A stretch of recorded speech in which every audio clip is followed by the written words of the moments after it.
Hello everyone, ito pala guys, nandito kami ngayon sa bintahan ng mga bote. Ayan. Ganyan ang bintahan ng mga bote dito sa Israel. Ipapasok mo lang siya guys sa loob. Tapos magbibilang 'yan. At pagkatapos ng lagay mo ng mga bote mo lahat ay lalabas ang resibo tulad niyan guys. So ayan. Tapos aayusin yan kasi parang puno yan, puno na yata yung machine kaya siya nag-stop.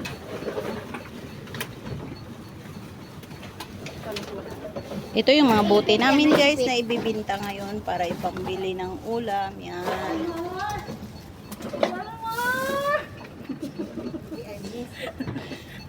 May kasama ko guys. Tapos ito yung isa. Yan guys. Ayan. Ayan guys. Hala guys. Nagmumura-mura na siya guys. Nainit. Sa ilalim yan. Sa ilalim na... Ayan, nag-stack up siya guys. Magandahan paglagay yan dyan eh. Ayusin nila yan para makontinue yung paglagay ng buti. Thank you so much for watching guys. Hanggang dito lang muna ang aking video. Bye!